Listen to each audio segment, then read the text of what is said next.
ஒரு நிமிஷம் நீங்க பேசிட்டு நான் பேசுறேன் சரியா? இது டிபேட்ல நீங்க தனியாக நான் உங்களுடைய கேள்வி எல்லாத்தையும் பதில் சொல்றேன் நம்பி. ஏன்னா ஒவ்வொரு கேள்விகளும் ஒவ்வொருத்தருடைய விஷயங்களும் மேல ப்ரூவ் பண்ணிட்டு இருக்கோம். அதுக்கு நான் தயாரா இல்லை.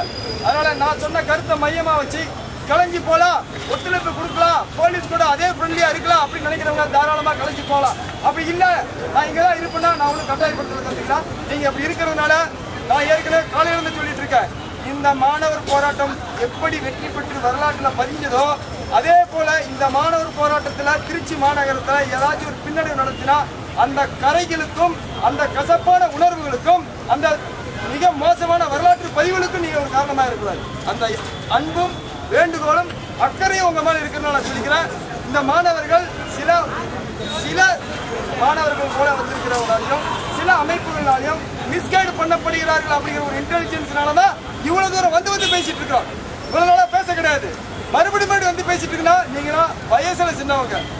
ஆனால் நீங்க பெரிய பாடத்தை நீங்க எல்லாத்துக்கும் சொல்லி கொடுத்துருக்கீங்க, நான் வரவேற்கிறேன். அதே வேகத்துல உங்களுடைய அனுபவம் அப்படிங்கிறது கொஞ்சம் எங்களோட கம்மி அப்படிங்கிற அந்த வயசுலையும் சரி அனுபவத்திலும் சரி அதிகாரி அப்படிங்கிற முறையிலும் சரி உங்க நிலையில கடந்து வந்தோம் அப்படிங்கிற ஒரு நிலையிலும் சரி பல வகையில உங்களுக்கு இந்த அட்வைஸ் பண்ற தகுதியும் அனுபவமும் எனக்கு இருக்குது. அதனால தயவு செய்து கேரியரை ஆயிராதீங்க. எமோஷனல் விஷயத்த நிறைய பேர் எக்ஸ்பிளைட் பண்ண போறாங்க.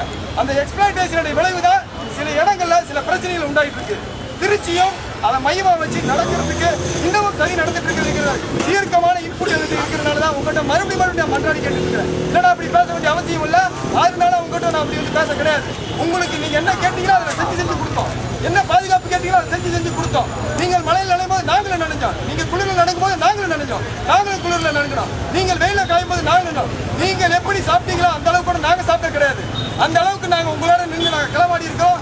அந்த விசுவாசமும் அந்த உணர்வும் அந்த தமிழ் பற்றும் அந்த காவல்துறை சட்டத்துறைக்குரிய மரியாதையும் இருந்திருக்குன்னா இந்த மாணவர்கள் நல்ல எண்ணமுடைய மாணவர்கள் கலந்து போகலாம் அப்படின்னு நான் எதுவும் சொல்றதுக்கு இல்லை. நன்றி. நல்லா புரிஞ்சுக்கோங்க, அதில் யாரும் மிஸ்யூஸ் பண்ணிட வேண்டாம். திரும்பவும் சொல்றேன், தாராளமாக வெளியில கலந்து போகலாம்.